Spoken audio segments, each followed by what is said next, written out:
Hey, what's up, guys? And welcome back to another episode of the Jammin' Tower podcast. I'm here with my boy Dre, as always, and we've got a special guest here today. We got Mr. Alexander Flatos. How we doing today, buddy? What's up, brother? I'm doing pretty good. Uh, it's not really super packed this week. We got a little bit of stuff to go over, so it might be a shorter episode. But leading into Worlds, obviously the next episode is going to be a lot of fun because we're not doing an episode next week, and then the next episode is going to be me and Dre up on the beach. We're going to have a lot of fun with that one, so stick around for that one. But Dre, I know you went to California I know you live in California, but you went up to LA this weekend or somewhere to play in some events. How did that end up going? Yeah, I went to a cup down in Riverside. It was 56 people. Ran into Vance Kelly there. Vance went I think 3-2, then dropped. With Guardy, I played Guardy as well. I was 3-1. No.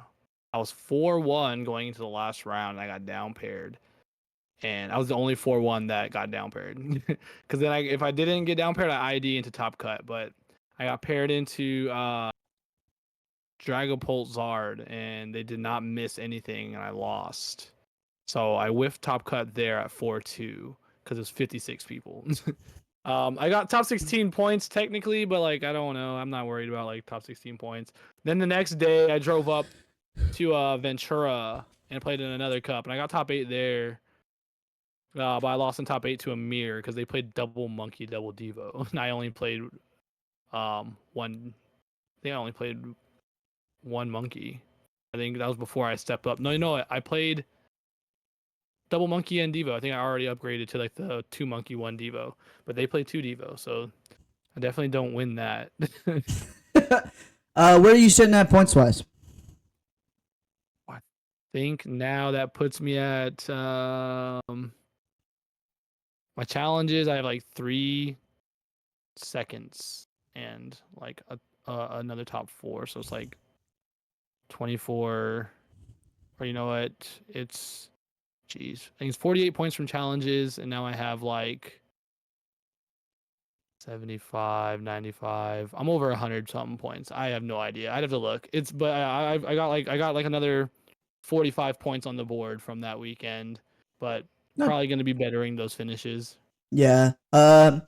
Since we last uploaded, I've gone to two events.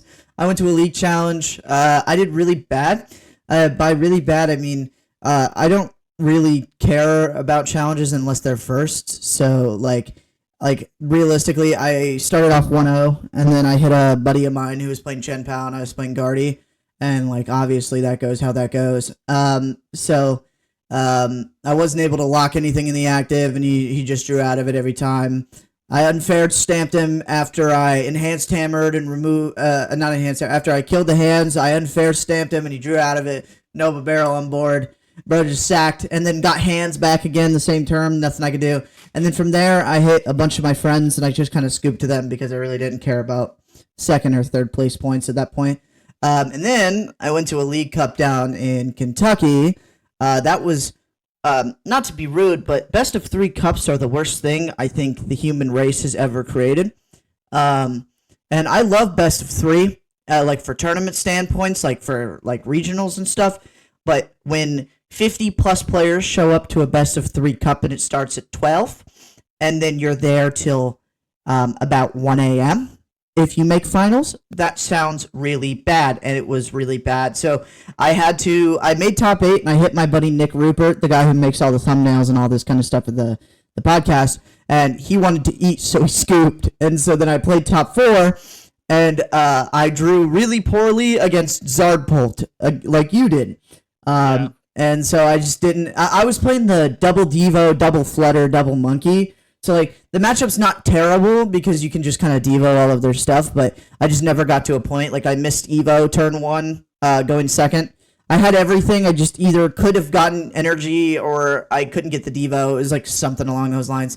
And then game 2 was really close, but every time I unfair stamped and Devo'd, he just drew rare candy boss, and I was just there's nothing I can do about it.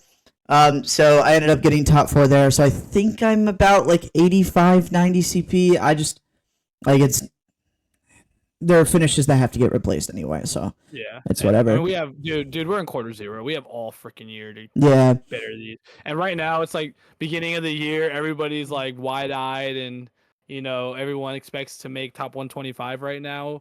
I think honestly on challenges, I might not go to another challenge until like December when a lot of people are kind of like Done. hopeless and they keep going.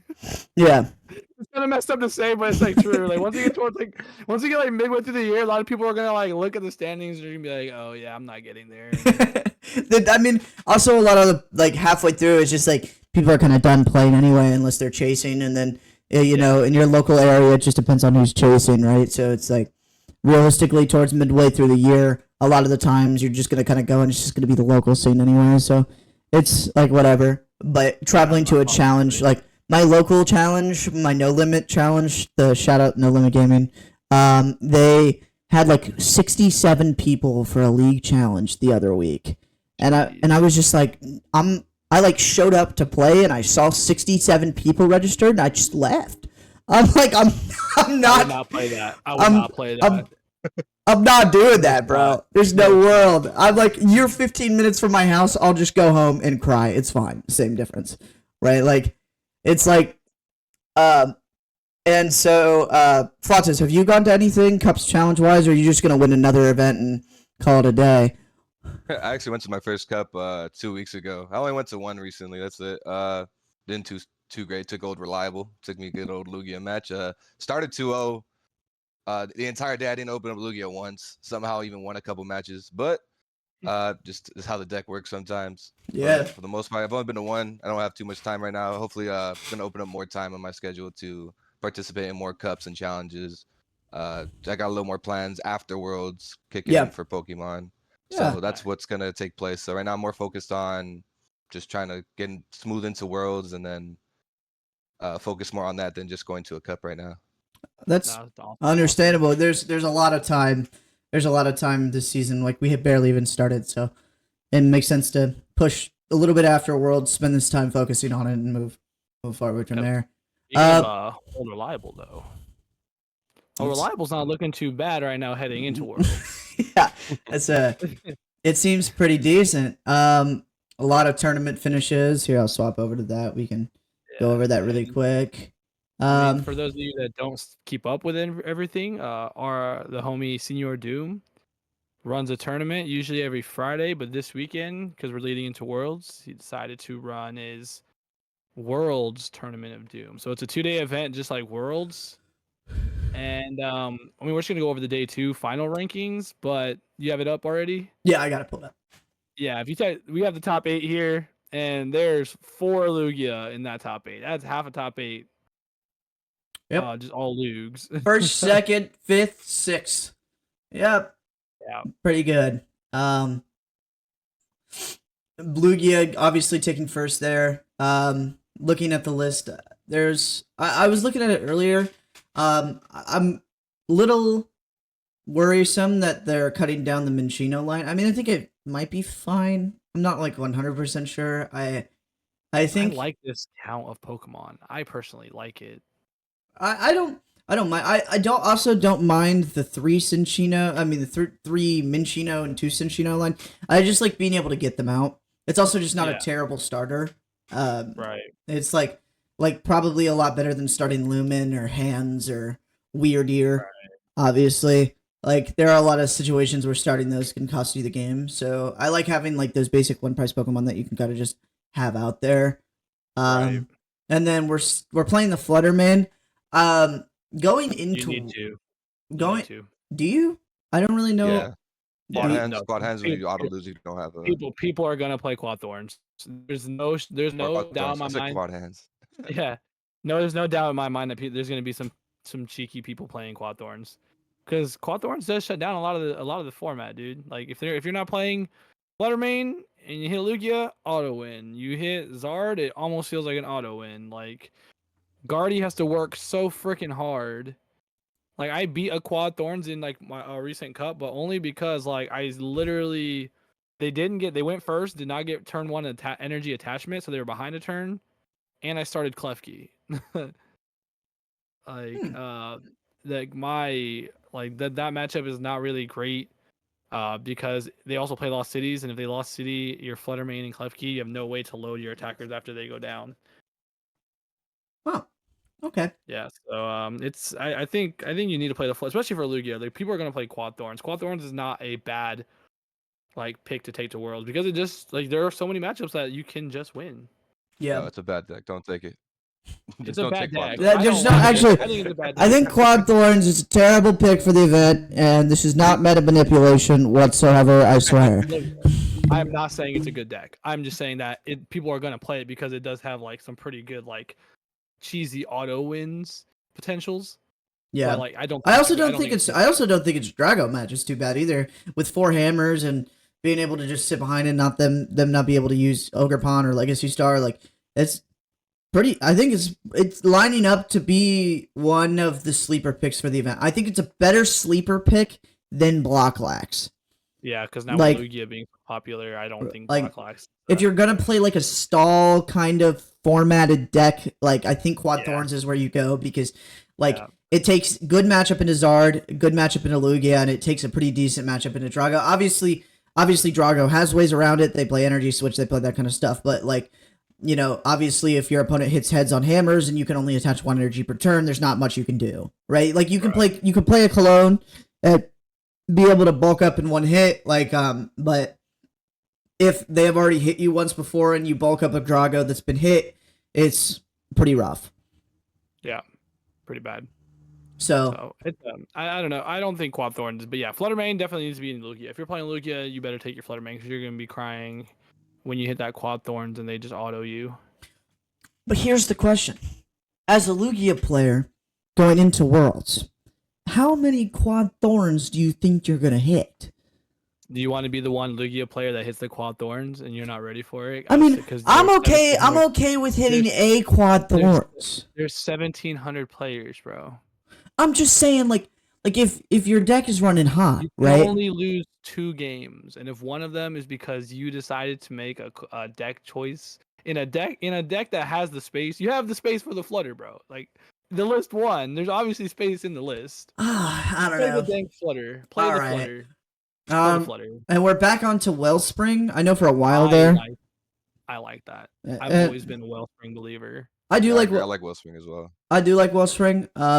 I just like for a while there, nobody was playing it. They thought it was bad. Yeah. And we're also just back on Weird Ear, which I think is a good pick as well. You don't think Weird Ear is good? No, I think it's good. It's fun. It's so funny because if you go back and watch like one of my VODs when like this new format was like when we were fresh in this new format, and I was seeing a lot of the lists. One of my first Lugia lists that I played on stream, I was like, I don't know why people aren't playing Weird Ear. I'm gonna put Weird Ear in here because like it's just better than like having to rely on evolving a rat to have a big like Oko potential. Like I want one big nuke. Why not have the Weird Ear? Because like I said, I played colorless Lugia. I played it to Peoria and I played it to Sac, and like Weird Ear is like huge in that deck. I think it's still just like it still just has good potential just for one big boom. Yeah, no, I think Weird is a great spot right now too because we're also running V-Guard again against Drago. Yeah. So not getting that one shot on a Lugia or even against Zard, if you can't one shot, they just poke at a Lugia. It's an easier way just to swap in a healthier Pokemon, bring back that Lugia. Maybe even if you're running Collapse, if you're not, pop it out. Take a 2 prize off the board. Yeah, I think it's really good. Like, also Drago has a really bad ability to, like, a lot of the times if you take the active KO and the Drago and you Iono them in the same turn, they can really struggle if they've used their V-Star already to get that new Drago set up. So being able to do that, being able to go Weird Ear KO Iono in the same turn is really strong. I know that when my testing, the 3 research, do you guys like multiple copies of research more than you like Carmine? Because I feel like heavier counts of Carmine just makes the deck more consistent. I like the heavier Carmine, honestly. That's probably where I would maybe do some changes. Is maybe even just run an even split of 2/2. 2 Carmine, 2 research. Because like that ability, like if your first turn going first and your hand sucks and you're staring fish and that's it, or like an Ultra Ball, and you're going against something that like might be able to just like bundle donk your freaking lone Lugia, like being able to Carmine on your very first turn is too good. And if you're only playing one and you prize it with that fish, Yeah. that's gonna feel even worse. I think a 2-2 split of professors and Carmine is like not bad. There's also a lot of times Cutting where what's up? cut Serena and add second Carmine maybe. I think Serena sucks. I think Serena sucks. Like triple boss, there's 3 boss in this list. Like I think the 3 boss is fine. 3 boss, 2 Carmine. I think you can cut Serena and have second Carmine. I think that's probably the better actually. 3 research, 2 Carmine. Cut Serena. Serena sucks. Serena just sucks, dude. It's like it's the exact same thing as Carmine, but you get less cards, right? Like all the time you get less cards. And it's a boss, but on nothing in the meta other than Rotom.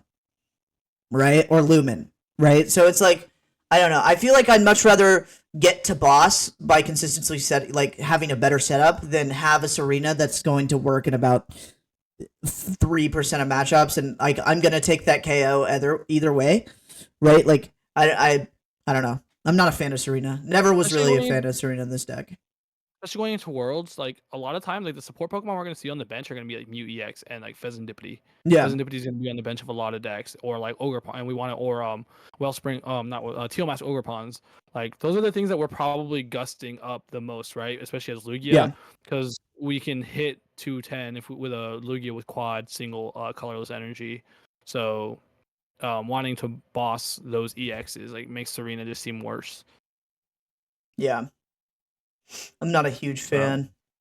Yeah, I agree with that. I think I do a 3-1 on the Carmine. That's what I've been running at the moment. I've been switching on and off on both of them. Serena, honestly, I've been seeing a lot more Thornton gameplay. A lot more Thorntons popping out everywhere, and a lot of decks too. But I think Thornton's actually a really good jump in this deck. It's a good late game guard. It's not that bad early if you get donked off of Lugia to bring back. Yeah. So it's more of a niche pick, but like even in I think one of the semis, the guy who played Thornton against the Drago player, he ended up Thorntoning back to Ursaluna to kill one of the Ogerpons for game. Yeah, it also could be cool because theoretically you could reuse Weird Ear because it's not one of those that you have to place down and then activate. It's just if it switches into active. So like theoretically you could switch if you need like a late game boom, you could switch the rat that like if you don't have an Evo for something. Switch the rat to a Weird Ear, and it does the same thing as the rat was going to do for the last KO of the game if you need to. Yeah, it has a lot of sneaky things it could do, especially like if you have to discard certain Pokemon that you have to just because you have to get to Archeops and get that turn 2 as fast as you can. Like you can even pop out an Iron Hands, initially, and maybe even boss out a Loom or knock out any play against the Guardian that and get that Iron Hands out. So it's a sleeper supporter, but I think it's always something to try. Yeah, for sure. I like Thornton. Thornton's pretty cool. It's a pretty cool card. You can get a lot of plays off with that thing. Also, besides like it being half of the top 4, like there was also like an exhibition match up in Japan. Daichi, Tord, Radcliffe, like all played in it. Best of 3 Worlds format. And Tord made top 8 with Guardy, but the finals was Lugia versus Drago, and Lugia won. So we're on a lot of Lugia. Yeah, that's what I'm saying. Lugia looks pretty strong right now. I know. That's the one thing I don't like about it. I don't like it. Yeah, because now there's gonna be a target on its back. I already seen. I think it was James Cox's list. He played one of these online tournaments, and he was running Temple of Sin already in his Regidrago list. People are gonna start popping up stuff for Lugia. Definitely. I already threw 2 in mine. It honestly only takes one really good card or a couple cards to really knock this deck out of contention. Yeah. Once people start focusing on it, it becomes a harder deck to play, even though it's already hard enough when it comes to trying to get that turn 2 off. So that's just gonna already be a general statement. People are gonna be like, how are we gonna beat Lugia? Like, so it's kind of like building up the hype for that now. Yeah, I mean, I feel like it's kind of swayed away from the because originally for the past 3 weeks, it's been the sentence, "How the hell do we beat Drago?" That's what it's been. Like everybody and their mom was worried about it. Does this deck beat Drago? If it doesn't, it's not playable, right? And now it's switched to, does this deck beat Lugia and Drago? If no, this deck is bad, right? And so now there's only a select few decks that are even plausible to play to Worlds, right? If you want to make a deep run, and honestly, it's sitting at this exact situation where it's Drago, Lugia, Zard, Guardy, right? And that is the only decks that really exist in this format. Unfortunately. Other than, like, obviously you have the underlying picks, which would be like Chen Pao, Block, and Thorns, right? Those decks are obviously decks that we'll see play at the event, and then we're going to throw Raging Bolt in there because that deck sucks, and then we'll move on from there. But I mean, Raging Bolt does not have a bad Lugia or Drago matchup as long as they start two prizers. yes, that is facts. You start a two prizer against Bolt and they just do Bolt things, you're kind of cooked. Bolt is actually scary See, when it comes to both of those decks because I want to do go first, they want to go second. So. I do think, though, that Lugia has a way... I don't think that it's nearly as bad as you think it is, because the biggest problem that Bolt has into the Lugia matchup is honestly the legacy energy on the rat. It doesn't have anything to do with the legacy energy on the rat changes the game, because if I'm not benching two prize Pokemon and I load up a rat with a legacy energy, you can't afford to kill it, right? You can't afford to throw energies at it, because then I wasted your turn and I get the next two, right? So I think Drago has a lot worse matchup than Lugia does, even if, like, obviously if you start Lugia and you don't get another one down against Bolt, that's not fun and you're having a bad time, right? But at the same point, I think that Lugia has a lot better matchup heading into Bolt than Drago does. I think it has a potential. Yeah. But have you played Lugia? Yeah.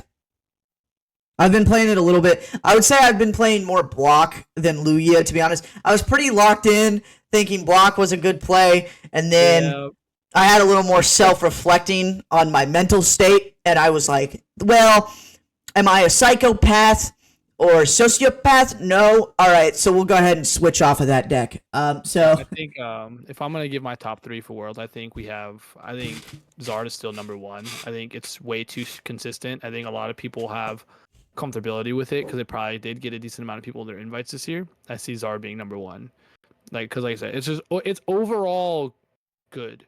It's always overall good. It's just way too consistent. It's strong and it's balanced.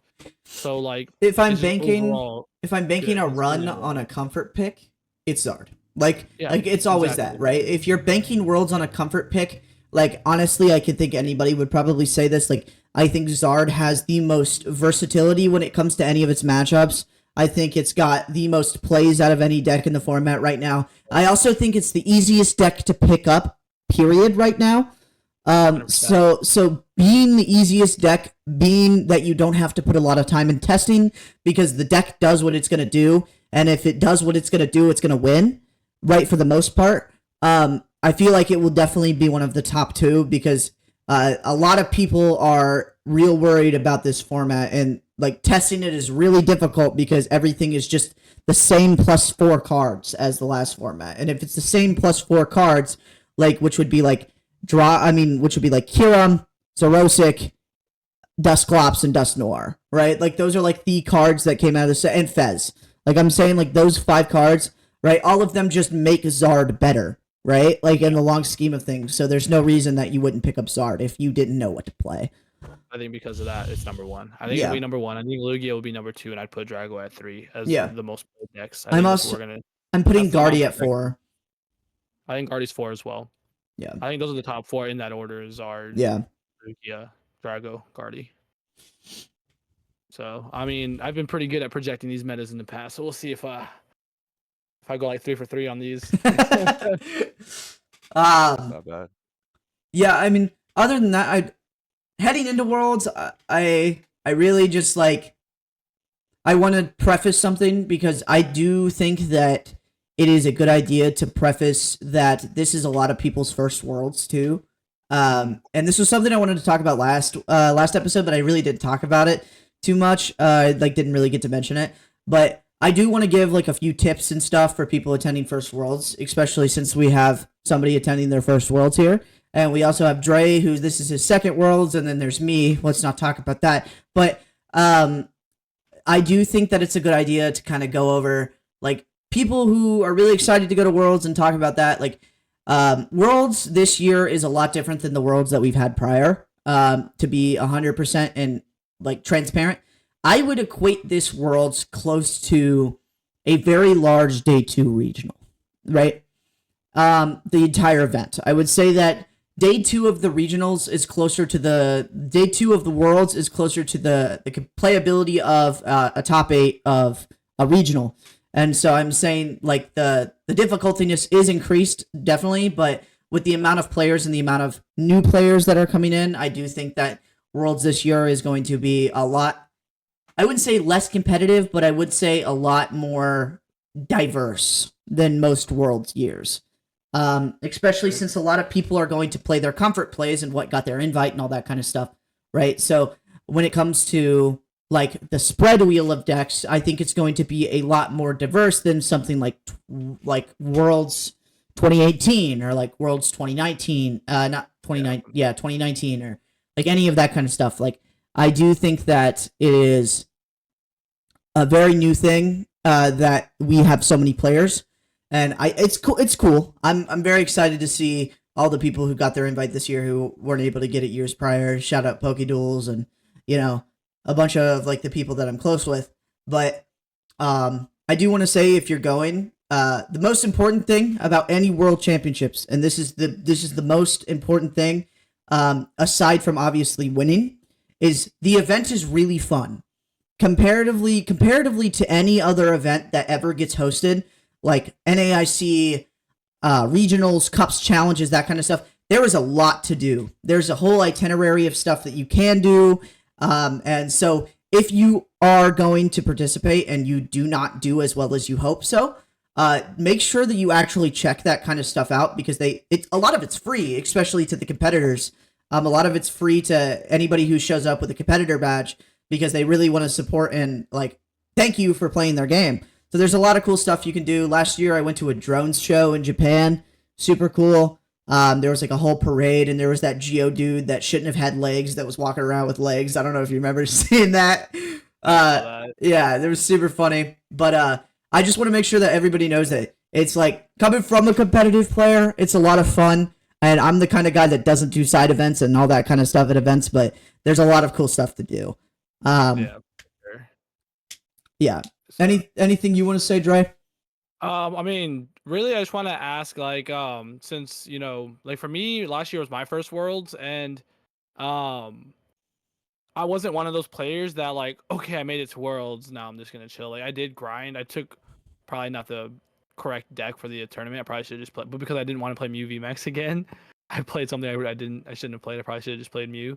But yeah, I think going into this tournament, with that being said, knowing there's all that stuff going on, is like understand your goals for the tournament. If your goal is to win, then you should be putting in the time, grinding out a lot of games. If your goal is to go and enjoy, this is just like your vacation. This is like your pat on the back of a good, which you deserve. Hey, good. You had a good season. You qualified for Worlds, and you want to just take this tournament. You're gonna bring Raging Bolt. You probably don't expect to win with it, but you're just gonna go take Raging Bolt, see how it goes, and you're gonna enjoy Hawaii. Great. There's so many things to do, but kind of like set that. Really take it all in. Like you should understand what your goals are going into this event, and then ride with those. For a lot of people, this may be probably the last Worlds in a while for you. Yeah. If, with the new Good way to changes in the word that. format as well. Good way to word Like, that. It's I know I sound pretty pessimistic, but we're not gonna we're going from 1,700 players to probably around 100, probably around 400 total players from all regions. Yeah, exactly. Yeah. So we're going to like literally all like a quarter of that. Yeah. For the Worlds going forward.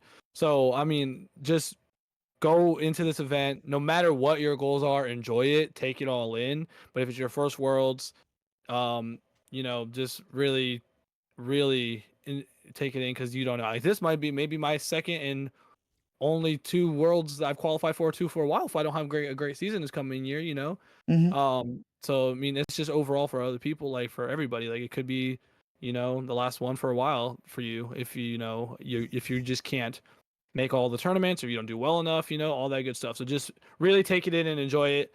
If your goal is to win, you should be grinding and putting in the work. With that said, Alex, how's kind of your prep been going into Worlds as a first Uh, time qualifier? Honestly, it's been a little more solid than I actually thought it was gonna be. A little more bread and butter, just keeping it as simple as possible. I don't want to get too In depth. detailed about it, but I've been able to talk to like certain people. I've been able to contact Dre. Like Dre's been really helpful with me too. I have my own friend group who we just discuss sometimes, but I don't like to just bash everything in and just like Right. attack a bunch of decks and just like get Overwhelmed. overstimulated with this stuff, overwhelmed. So Yeah. I like to try and keep it as simple as possible. A lot of these decks that I've been looking at, I mean, it's the same as you. Like you said, you didn't take Mew V-Backs last year, and then it became a thing. So I might I'd be on the same boat. I mean, I kind of don't want to take Lugia, but maybe I should just go with my comfort pick. It's the easy pick to choose. So we still have a couple weeks to really go into that. Into that, it just comes down to the practice for Worlds. But honestly, I'm also it's my first year. Mhm. Which honestly, you asked me a few months ago before I even won that event, I'd tell you I'd never make Worlds. So this is a very cool moment to have. It's Yeah. very I'm honored to even be blessed to go and have an opportunity to compete against one, great players, but to have a chance to win.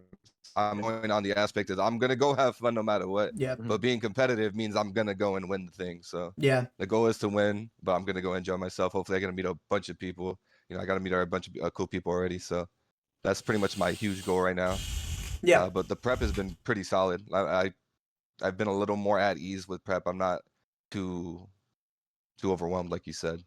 That's good. That's good. I mean, strong deck, hit the right matchups, you win the tournament. I mean, like I said, Mew VMAX won the Worlds, and I was so upset that I didn't take Mew after I saw it win. I was like, bro, that sucks. But hey, it happened. We psych ourselves out sometimes. So yeah, you can't buy into some of these pre-worlds things too much. But I mean, it's obviously going to play a factor in like what people decide to take and like text people decide to include, because I mean it won 2 events that are like pretty.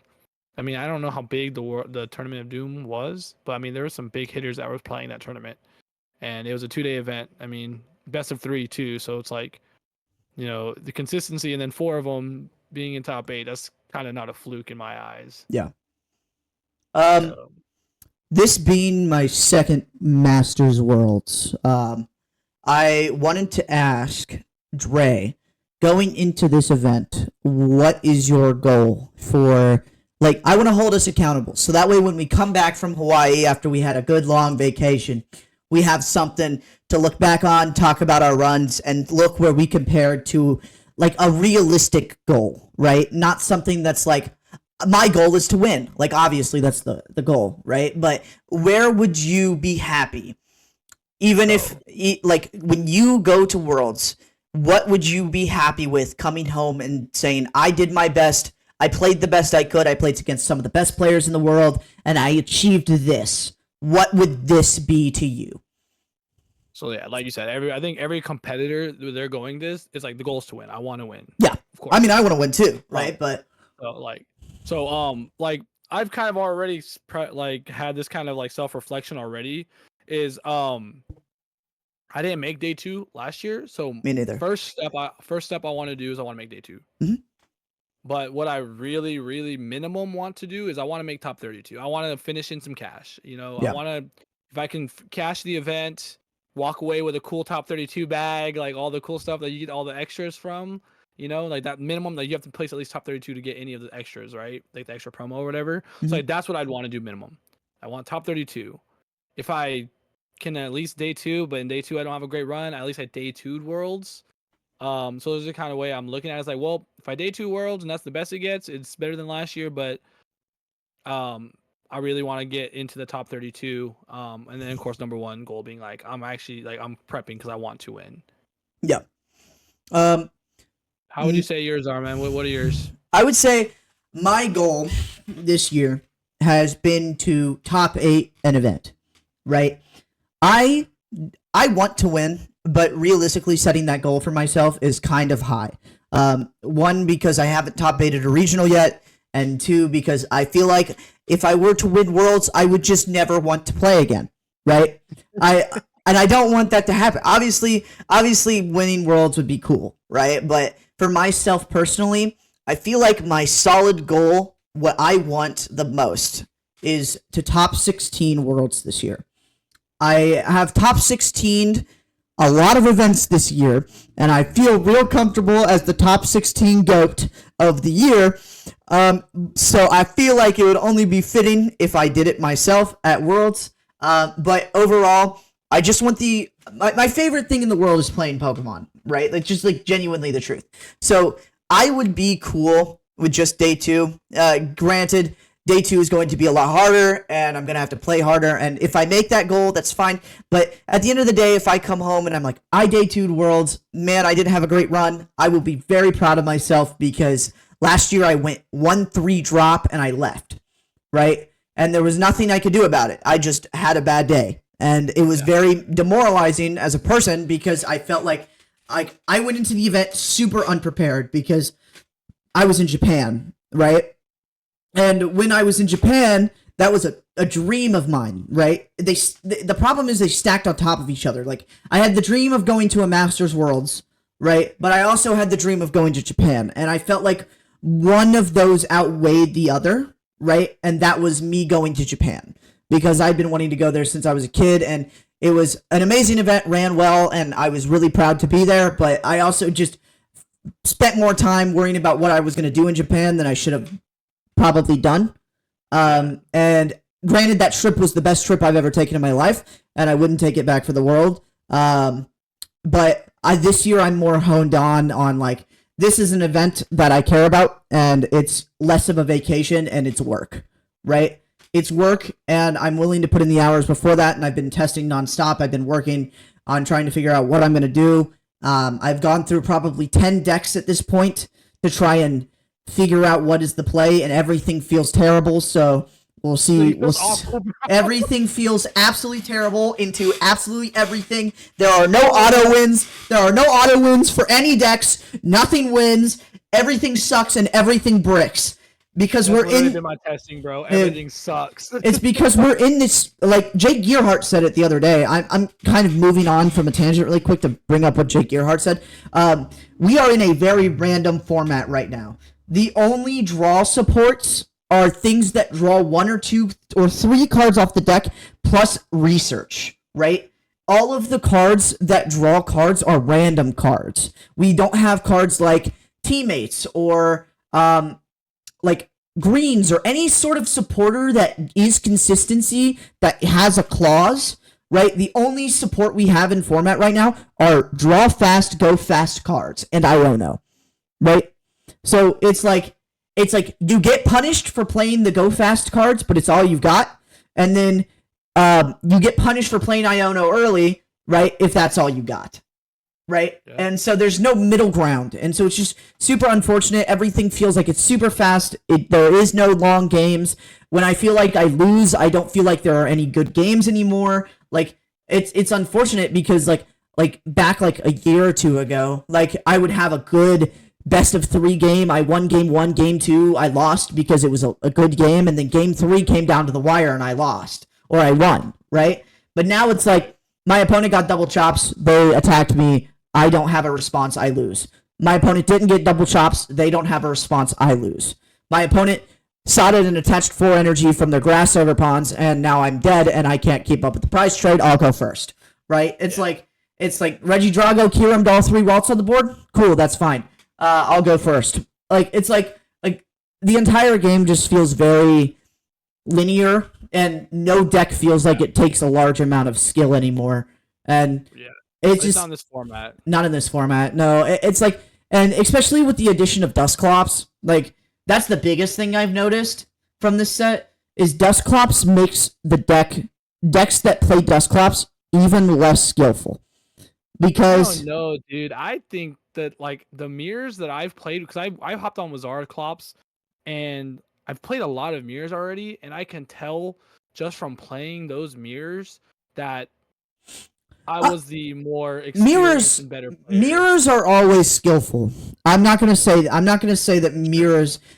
That's not what I was talking about necessarily. I'm talking about the ability that Zard can hit 300 turn 2, right? course. Makes it to where Zard no longer needs to think, right?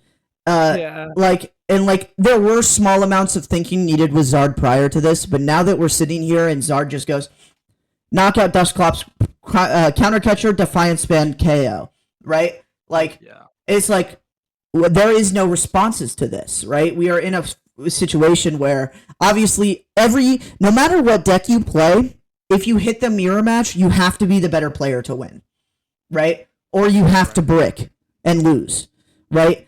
That's always skillful, just because like you're playing the same deck and one of you has to be better, right? But when it comes to just deck on deck action right now, I feel like the games are so mind numbing. Like I used to be so interested in watching stream games, man, but now I'm just like, it's like, oh cool, my buddy's on, I'm gonna watch him win, right? It's like, but I'm not tuning into a stream match to watch somebody play because I don't want to watch the 15th Charizard versus Regidrago match on stream. You know what I mean? Like, Sure. I don't want to watch him Kiram or miss Kiram and lose. Right. Like, Alex, well, how about like with the Lugia? Because I know that's kind of like a big thing that while we're speaking of like Dusclops, it definitely changes. Like if you're a Lugia player, have you played like a decent amount of the matchup with the Zarclops? Yeah, it makes the matchup a little harder for Lugia. yeah, Like I said, when it comes down to Lugia, like I said, like it's like you guys say, it's bread and butter for that deck.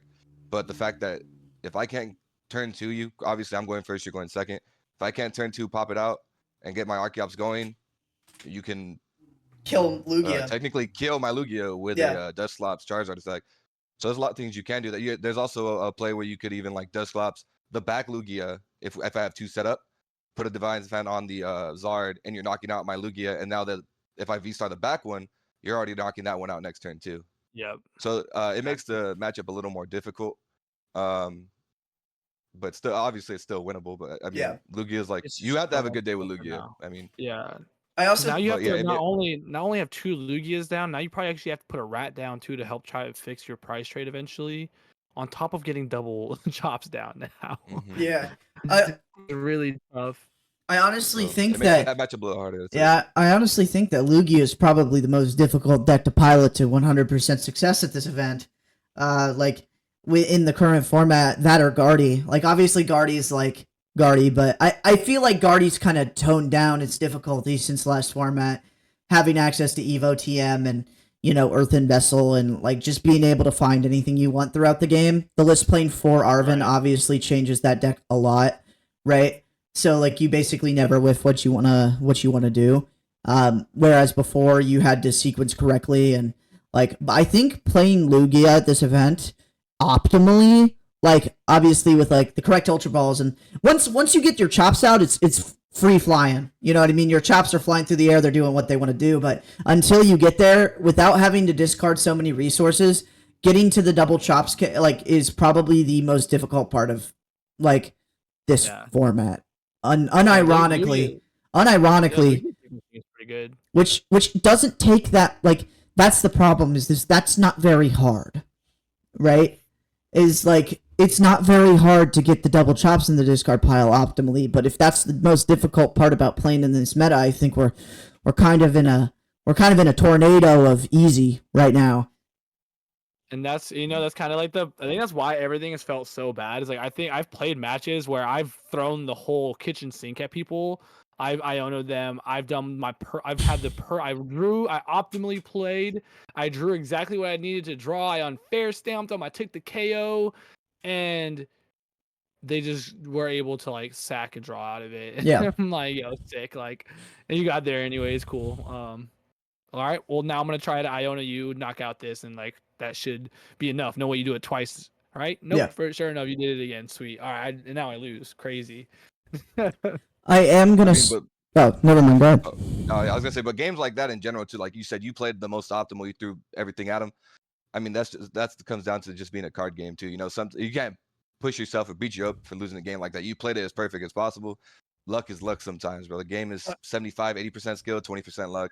It's bound to happen. You should have saw my Sacramento run. It was disgusting. It was 100%. It was about 80% luck.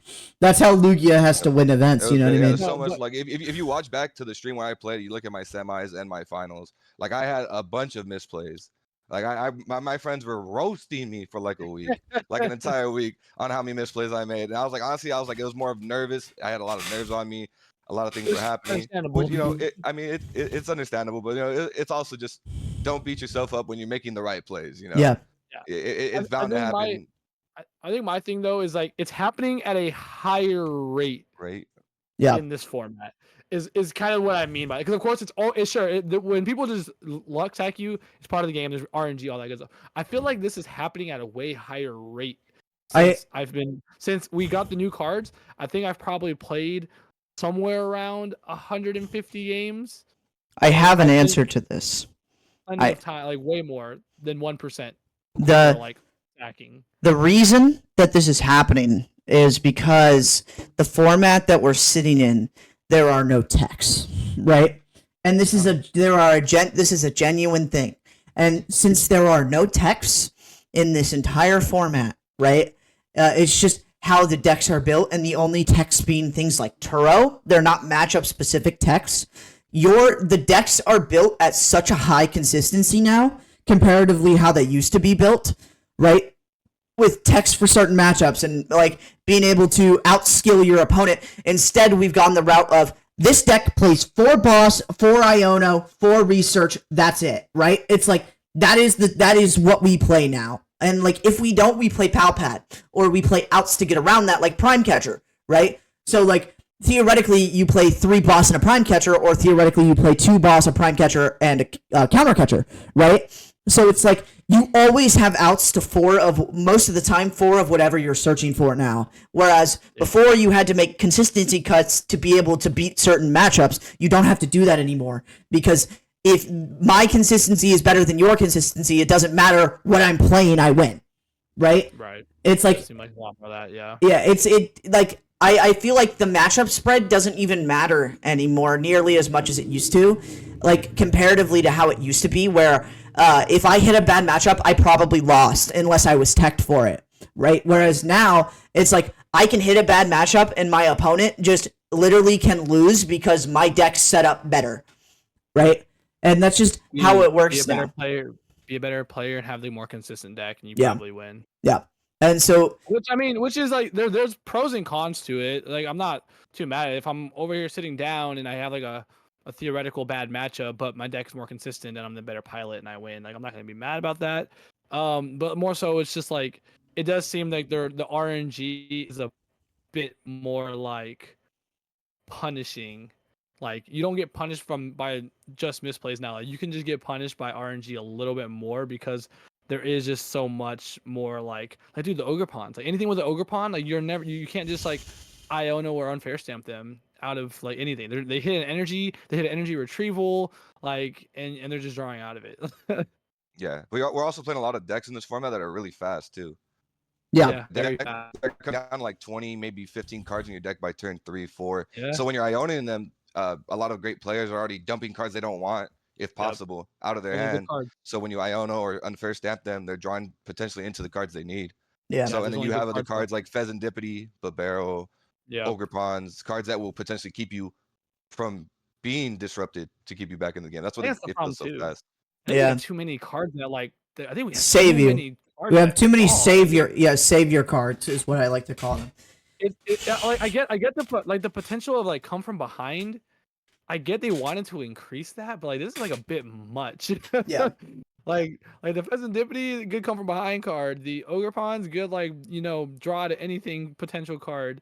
I don't know. The come from Yeah, because behind when you play aspect. Drago, you want to end up with like a Mew Fez, right? So when they Yeah. knock out Reggie and the Iona, You you're get like, to oh, I draw got Mew and 6. Fez, so I'm gonna draw at least potentially 5 to 6 cards. So I don't need me to 1. Cool. I top deck. If it's playable, I draw 1 and I draw another 3. Like you're drawing like anywhere from 1 to 5 cards. so, Yeah. So I mean, it may be a little too much, but it's also a good and bad thing because at the end of the day, what's the worst when you get Iona to 1? You have no type of comeback play. So I mean, there's like that scale of like what's good and what's bad. Like, can you even that out? Yeah, Yeah. everything. It just feels like it's right now. It feels like the tilt is a little bit more towards like a little bit too much. Yeah. And we're not as balanced right now. But I also think hopefully, it's also. Oh, my bad. no, you're good. No, you're I good. was gonna say also I think it's because we're also kind of transforming into a newer format too. We have a bunch of other Yeah. sets coming out, but you know, I think they're trying to take down more V, bring up more of these like Terra Pokemon. Yeah, So for sure. I feel like usually when the formats start to switch, decks become a little more wild and like more like it become a little more wild and faster. And so you start getting into that meta when the sets are all set up and it's supposed to be how they plan it to be when you know Pokemon brings out the cards. Yeah. Yeah. I wouldn't be surprised if we have like a before our next. If after Worlds we go back to like a rotation after Worlds, like I think we might need to low key. Rotation I think before, you mean before Worlds? after Worlds before the Oh, new season starts. okay. Oh, well, I mean that wouldn't work because we don't have another set till after Baltimore. So like I think we would want a rotation like before Stellar Crown is Hmm. like legal. I think that might be like what we need because the V Pokemon and stuff like that are just gonna get way too much more abusive again in that new format. Like, and then just the more the cards that we're getting on top of that with the cards that we've already have access to on it seems like it's gonna be a little too messy. It just when the theory crafting that we've been doing, theory mining that we've been doing, I'm on in my group. It's just like, man, this stuff is like it's gonna be annoying. Yeah. Like it's gonna be like a whole cluster wild west of like, well, am I gonna hit Galvantula item lock with the area 0? Am I playing it against an area 0 deck or an anti-area 0 deck? And then which area 0 deck do I hit? Hmm. Am I playing against a Reggie mess? Am I playing against a Palk blow you up mess? Am I playing against a Raikou Miraidon? Am I Like playing against there's just like Charizard that plays Brer and can take 3 prizes on the final turn of the game? Like, it's yeah, like, it's gonna be yeah. insane.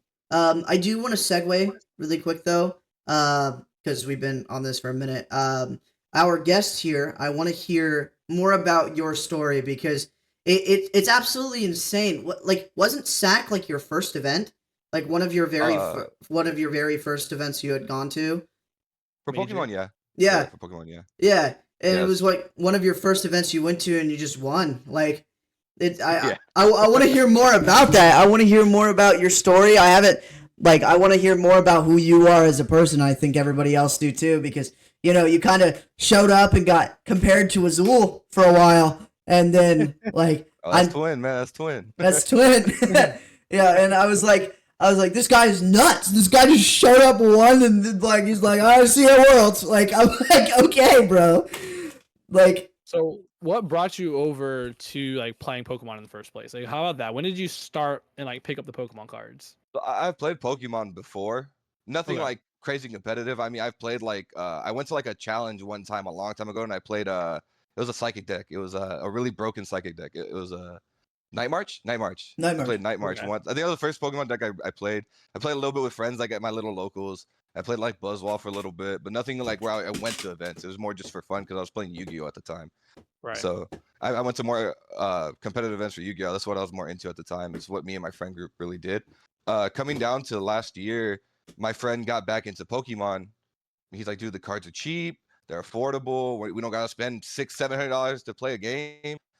And I wasn't for it. I was like, listen, I'm not the biggest fan of Pokemon. At least from like I believe the past. I think I played Passimian. I wasn't too happy with it. Uh, it just wasn't that fun to me. And then he got me. He kind of like convinced me. And I was trying out One Piece when it first came out, and I alternated from One Piece to Pokemon. And then I just actually just fell in love with Pokemon. It actually became really fun, and I do enjoy playing with my friends. Shout out to my friend JV. He's the one that got me into it. Nice. Then obviously SAC was close, and once I get into something competitive, and I really put my mind to it, I want to go play. So we had the mindset of going to Sacramento, and obviously you always have the mindset to win. You don't think you're gonna win sometimes. Like I went to go enjoy myself. Yeah. So I went. I was like, didn't think nothing of it. I think we also had a set that just came out, which was I think was 151. So Yeah. I got to abuse some Mew Yeah. because I Mew is my favorite like Pokemon in general. So I was like, let me just get Mew out here. I was like, this card's sick. This thing's broken. It'd be perfect for Lugia. Uh, even coming up to picking that deck, I only chose Lugia because, like I said, I was maybe only like 2 to 3 months into picking or like playing the game. I started off playing Arceus with like Duraludon. Like keep it simple. Just learn the format. I didn't want to like overly like think on one deck when I could like play this deck and like see how other people play. Play that into Arctina, and then I was trying to choose what I wanted to play for SAC, and then I watched the video. Shout out to All Out Blitzel. I don't know if you guys who know that. Yeah. He streams, For plays sure, it. for sure. He did a whole little a segment on Lugia, colorless Lugia, showed you the matchup, showed you how good the percentage was, and I looked at the percentages. I was like, you only have one bad matchup. So I was like, okay. He literally taught me how to play the deck in this video. Let me just take this. So that's what pulled my way to playing that deck. That's So, and actually insane. I'm also more of like a favorite pick type of person. So Lugia, I like Lugia. It's just a really cool Pokemon. Mew. I love Gen 1 too. I don't know why I don't want to play Zard, but it's just how it is. I understand so why you going don't into want to play SAC, Zard. You don't have to. I You don't have to. You don't have to explain yourself. I was a Zard hater for a while, bro. I played it to one major, and I was so mad because I played it probably to the worst major to play it to, but now I don't know. I feel like the deck's pretty good. I can't be mad at it. It's a pretty good deck. I don't want to play it all the time though. I definitely enjoy playing Guardy a little bit more than I do Zard. But yeah, running into SAC, literally my first round I lost. I lost my first round. I played against Zard, and I ended up I believe I misplayed, but dude destroyed me game 3. It was disgusting. Then just go out, win literally my entire day 2 or day 1, make day 2, which I already thought was unreal. I didn't even notice it until I was getting to the later rounds. I'm like, wait, like I'm actually in day 2, and then my friend's like, oh, just ID last round, ID last round. I was like, I don't want to ID. I was like, I just want to keep playing anyway in general, but like I didn't even know what ID rules were. Yeah. Like, I didn't know ID was a thing. Like in Yu-Gi-Oh, you'll get banned. Here, ID if you want to, brother. Like can't stop you, right? So I was like, I'm gonna play it out. Made it through day 1. I played against Jared Grimes too. Really cool dude. What was your final record at the end of day 1? Day 1, I was X1. Oh, okay. Yep. A1. Yeah, I literally just won out day 1 after losing that. Going to day 2, like I said, it also comes down to luck too. And my first round day 2 was a gentleman who had a game loss. He started off, I guess something happened the last round of day 1. He had to tell me that I won game 1. So that went off. I played against a guy who was undefeated from day 1. He was playing Inteleon. Guy is an insane player. That dude knew that deck because Lugia is supposed to be favored. Right. And he made it look like I was unfavored. And like I said, with luck based, I got insanely lucky because we went into time. He meta-channed me, the one that does the restart the turn. I didn't know I lose a turn in time, by the way. So I lost the whole turn in the time process. So I got lucky drawing an Ultra Ball that got me to Mew that copied his attack to knock out his bench Pokemon to take 3 prize cards for game. So I had to get really lucky there. Hey. So I was feeling on top of the world. Then I go and lose 2 straight. I was like just back to back. I lost to Sawyer. Melbourne, my boy Sawyer. Melbourne. Shout out Melbourne, dope dude. He was fun to play with. He's I had a lot of fun matches. Yeah, he's on my team. Yeah. Oh, nice. Yeah. The other person, I can't remember the last person, but then I got lucky into my round. I believe it was round 15. I played Inteleon again. Oh, I lost to Lugia in a feature match on stream. I lost to the Mirror. Then I played Inteleon, won that, and then secured, I think, 2nd place into top 8, which I had to play Azul in my top 8. Nice. Which again, really fun match. I'm favored in that matchup. He was playing what's that deck? Lost Zone. He was playing Lost Zone. Yeah, they're playing Lost Zone. Yeah. With Kyogre. You're favored into that matchup. Yeah, we went to game 3. He just couldn't get their game 3. I ended up winning. Then both my other games are streamed. So that's pretty much the whole run through Sacramento. Sacramento was literally, honestly, a surreal moment. I honestly felt insane. Like something I didn't think I can do, especially at my first event. Just to even have that type of like ability or like to actually do that was actually just kind of weird. Yeah, it kind of like flipped me up, like upside down. Like, oh wait, I got my invite to Worlds. Yeah, you were like, I just started doing that. Yeah, it's like, oh, I gotta go to Worlds. All right, cool. It's crazy. It puts you in a very small group of people who have won regionals. I mean, like it. I mean, obviously, there's a lot of people that have won regionals, but comparatively to the people that haven't, it's insane. Like the ratio is crazy. There's a number of people that have played this game for so many years that have not played it, have not made a day 2. Yeah. So like to go in and win a major in like your first major is insane. Yeah. And I also about your SAC run, the fact that you hit Arc Gyarados in finals was Oh, the feels most insanity thing. I'm sitting there watching finals and I see Gyarados come onto the board and I'm like, what is happening? Because neither of you had been to an event before. Like, Yeah, we were both first times. Yeah. you were both first time people playing in majors, and you got first and second. And bro just liked Gyarados, that's why he played it. And I was just like, this is what Pokemon is, man. You and the second place person are the pinnacle of what Pokemon should be. It's just people who like want to play the game, that just show up and win. And that is what I love about Pokemon so much. Is like there is so much luck involved and so much, like, I wouldn't say that like you're lacking in skill or anything, but I'm saying that like when it comes to luck, especially it being your first event, right, ever, like there are people that go to hundreds and hundreds of events a season and don't win. Like, I'm not gonna drag his name through the mud here, but a good buddy of mine, Gabe, right, has gone to every event ever, right, and hasn't won one. And you just showing up and winning one is absolutely mind blowing to me. And I like, congrats, like it's insane. And then you're gonna do it at Worlds again because you're the GOAT. And I'll see you at Worlds next year. It's gonna be the run it takes is like a perfect storm. Like, you have to play well, you have to draw hot, you have to get a little lucky, you gotta get some good matchups.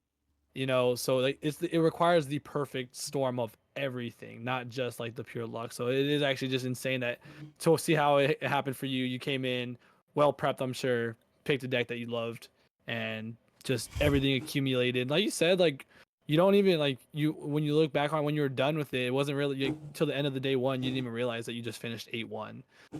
It's because you're just so focused on like you're enjoying your time, you're playing the game. So like it's just really cool to see. Yeah, I mean, people say that too, like the whole like I won my first event, and obviously I am lucky. Don't get me wrong, but I think it's also insanely hard to even get to that point. Like you said, like your friend who went to every event. I think the percent of even hitting a top 8 is like 1%. Yeah. Like that's how hard it is to top 8 in an event. I still think top 8 is insane.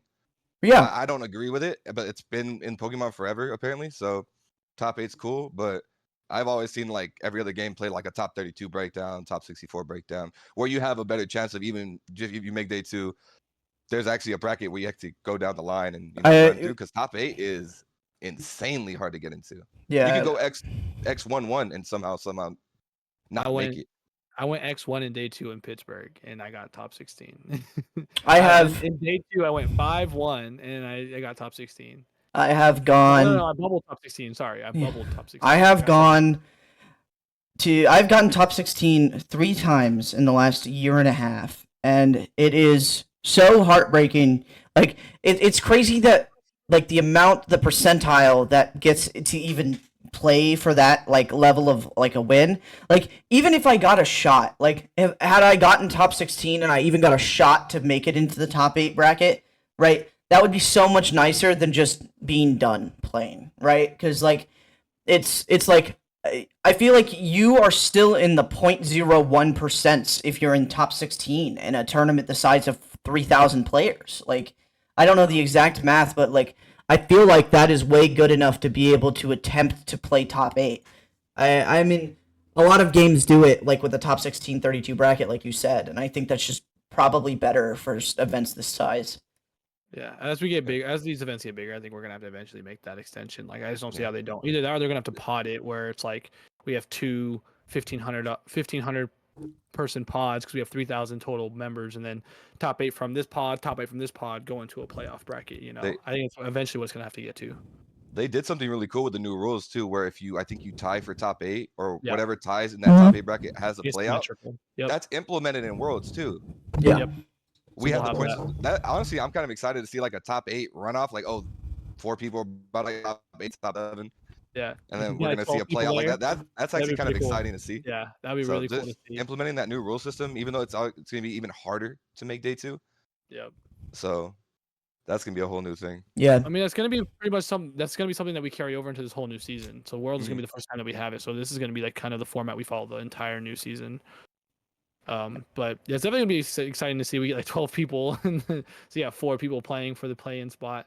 I'm just very interested to see how they go about like payouts and stuff like that when it comes to things like that. Because like technically, you were in top 8, right? But like, you're gonna get top 16 pricing if you lose. That kind of sucks. You played you played those extra that extra round and for nothing. It'd feel like.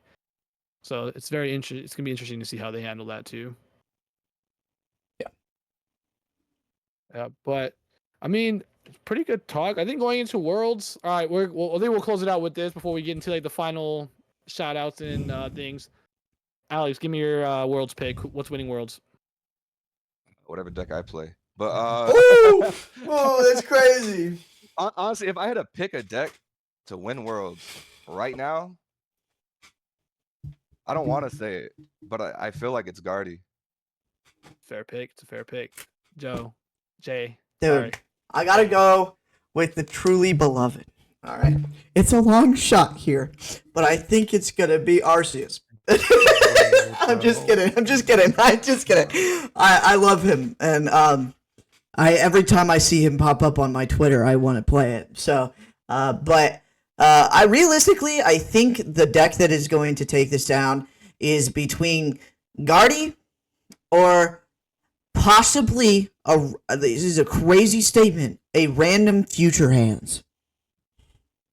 You bet. You need to give me one pick. You need to pick your winner. Guardy. All right.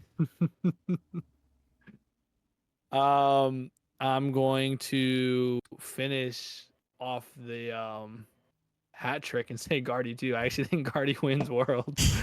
Psychic decks win Worlds, bro. That's how it goes. Like if you want to win Worlds, you gotta play a Psychic deck. That's just like the pattern it follows, right? It just still feels like it's like the best like overall deck. A top player is gonna take it. They're gonna have a good run. They're gonna play well, and it has a lot of good matchups. What won Worlds in London? Arceus? Can't remember, dude. I think I was like prepping to get ready for my first season. I cannot remember. I cannot tell you. Hold on. I got this, because I'm Yep. pretty sure it wasn't a psychic Pokemon. Did it have Psychic in it? I don't think Probably so. have Psychic Pokemon in it. Shut up. Hold on. Hiding somewhere.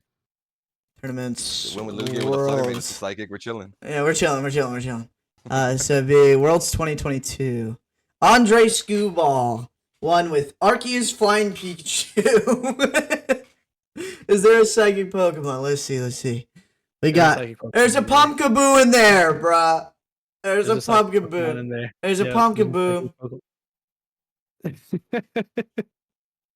Psychic Pokemon in the winning list. I think it goes back like quite like I think they said it goes back like pretty decently far. We'll go 2019 Mew 1 Yeah, World Mew 3, yeah. Garb 1. That's Psychic. Guardy 1. Oh, Wait. I'm ratioing you. There's Lele in here. Damn it. Guardy's a psychic type in this game. In this deck. I'm not a psychic, a fairy type. Okay, so the Guardy that won, but does it have Psychic Pokemon in it? It has a Lele. There you go. The Lele is Psychic, man. All right, Yeah, man. play Psychic Pokemon. It's how it goes. All right, Alex.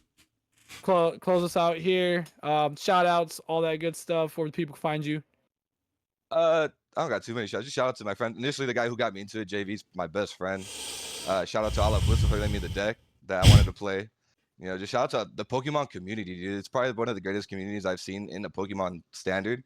Even when like it's getting fumed, it's still a good community. So shout out to those. Shout out to the Twin Azul. Shout out to all those people. Shout out to big shout out. I don't know why, but I do want to give a shout out to Pokiemi, the nicest person I think I've ever met, especially in the thing. What she does for that community and what she does with her team and everything, it's insane. So shout out to her. Big shout out. Honestly, just if you want to follow me on Twitter. I believe I'm at Bubba the Yonko. I'll put it down. I'll put it down in the bio. You can check it out. In the description. The Appreciate bio. Yeah. Hopefully after Worlds, I do have plans of hopefully setting up a decent schedule for streaming. So that's all in the works right now. So that's all planned for after Worlds. I want to focus on this and then move into something like that. So that's pretty much it. Sounds dope. So make sure you guys are keeping up with Alex on Twitter. So you get all those announcements when he's getting ready to start streaming and all that good stuff. Jay, shout outs, closing words. I just want to shout out 88 Card House for always being the best sponsor and helping me get to Worlds. Obviously, shout out those guys. I love them. Shout out the Kitchen for being the best team on the planet. Sorry, Dre, it's the truth. And just shout out Dre for doing this with me all the time, even though I'm annoying. And I shout out Alex for coming on here, being a good guest, talking about himself and his life. And I'm glad that you were able to come by. So. Thanks, man. Appreciate it. Yep. All right, guys. Well, first of all, thank you, Jay. It's been awesome. Can't wait for our beach pod episode. I'm gonna wear my coconut bra. I'm so excited. You guys ain't ready for it. Oh, dude, it's gonna be lit. Alex, once again, man, appreciate you, joining us. I know we've had a decent amount of conversations in the DMs on Twitter, talking like format and stuff like that. So it was really funny when Jay said like, "Hey, I got to guess. I'm like, who is it?" It's like, "Oh, Flatos." I'm like, "Oh, all right, cool. I just been chopping it up with him. We're good. Right. Yeah, sounds dope." All right, but big shout out to Dark Side Games. They decided to hook me up. They helped sponsor me on my Worlds run after I ran into some trouble. So I love that. And then addition on top of that, they hooked me up with a bunch of the singles that I need going into Worlds. So I got my Dusk Gold line and my Pheasantipity full art. So I didn't have to buy a bunch of products to try and get that. I didn't have to rip a bunch of stuff. You didn't have to borrow it from me? Yeah, I didn't have to borrow it from Jay or anybody from the Lost Kitchen. Big shout out to TSS, the true best team. You know what I mean? TSS win. Shout out everybody in my testing group. Jem, Cal, Josh, all those guys. Appreciate you guys so much as well. And then big shout out to GameStop. They hooked us up. They're one of our new pickups. And I got to rip some cool stuff. I only hit like a Dust Gold, but I mean, it was free. I can't be mad at it.